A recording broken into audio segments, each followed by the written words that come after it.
Hey guys, so today we're going to be doing the power winch skier question from problem set number 9. So we have a 47 kilogram skier being pulled by a motorized gear. There's friction on the surface of 0.2, or at least the coefficient is 0.2, and the incline is 20 degrees, and he's getting pulled up at a constant rate of 1.64 meters per second. So the question is asking just how much power does the motorized gear supply. Okay, so first we're going to start out by drawing a force diagram. So I'm just going to draw a quick little hill right here representing the incline of the gear.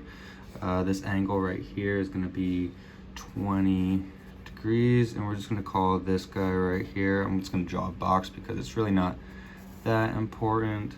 We have this power winch up here connected to the skier. Alright, so we're going to start up by labeling just all the different forces acting on the skier. So first we have the normal force, which is directly up, so F sub n, and then we're going to have the force of gravity going directly down, Fg equals mg, and then we're going to have this force right here, mg cosine theta, and then we're going to have the force that is pulling up. So we're going to have this little force right here.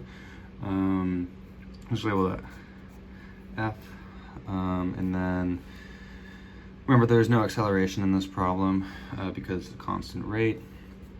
Then we're going to have the force pulling this down right here, so mg sine theta, and then we're going to have the force of friction being F sub. Okay, so the first thing we're going to want to find in this problem is the normal force. So we know that so there's no acceleration, so F sub n plus mg cosine theta equals, minus mg cosine theta equals 0.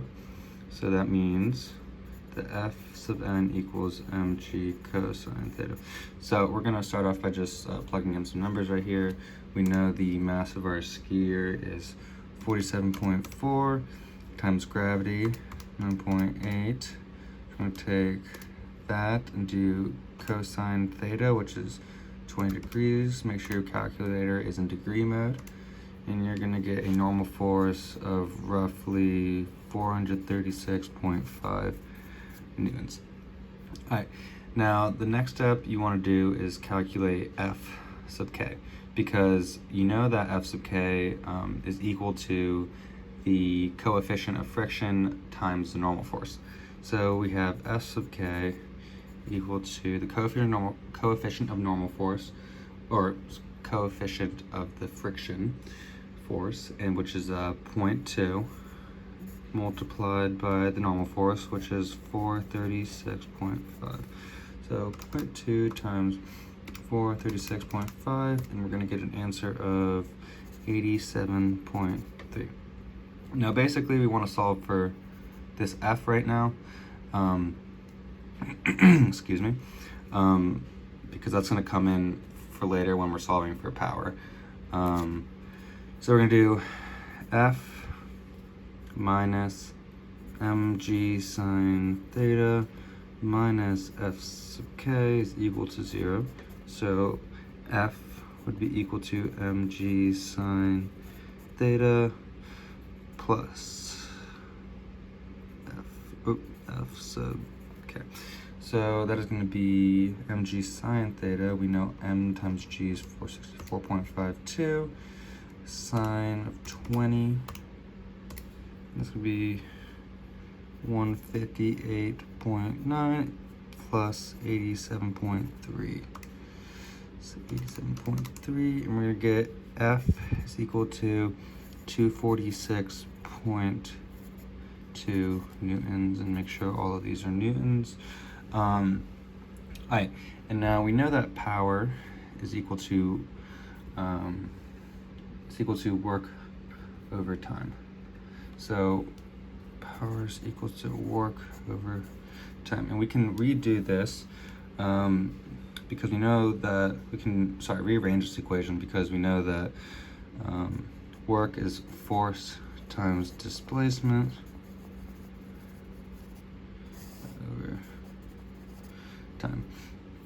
So we can take the F out of this equation, force times d over t, but we know that to be equal to velocity, so power is equal to force times velocity. To